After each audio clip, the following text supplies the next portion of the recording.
Digital सार्वभौमत्व, जागतिक मॉडेल्सची चर्चा. आता डिजिटल सॉव्हरेंटी म्हणजे हा मुळात मुद्दा काय आहे लक्षात घ्या, की आता डिजिटलायझेशन वाढत आहे. इंडियामध्ये पण डिजिटल इकॉनॉमीवरती भर आपण देत आहोत. डिजिटल इंडिया हा प्रोग्रामच आपण लॉन्च करत आहोत.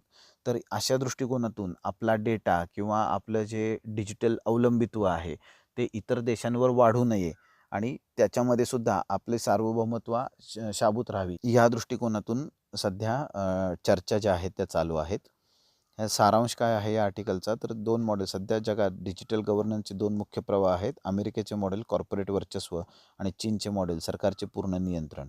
ह्या दोन्हीचा बॅलन्स कसा साधता येईल ह्याच्यावरती आपल्याला प्रयत्न करायचा आहे.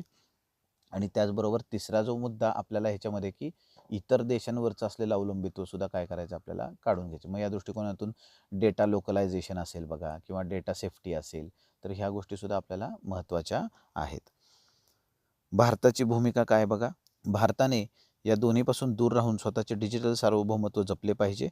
धोका काय, मुक्त व्यापार करार करताना डेटा लोकलायझेशन आणि सोर्स कोड वरील हक्क सोडून देऊ नयेत. मलेशिया आणि इंडोनेशियाने अशा करारात घाई करून डिजिटल गुलामगिरी पत्करली आहे, अशी चूक भारताने करू नये.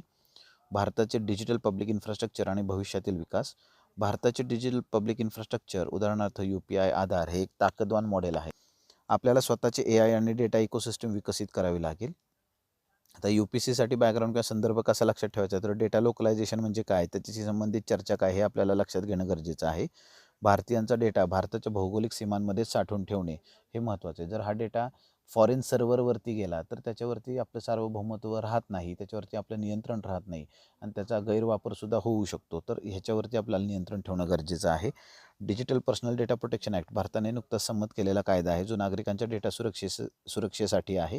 ह्याच्यावरती प्रश्न पण आलेला होता UPSCकडून. या आशयानं ज्या काही महत्त्वाच्या घडामोडी घडत आहेत त्या आपल्याला ट्रॅक करणं गरजेचं राहतं.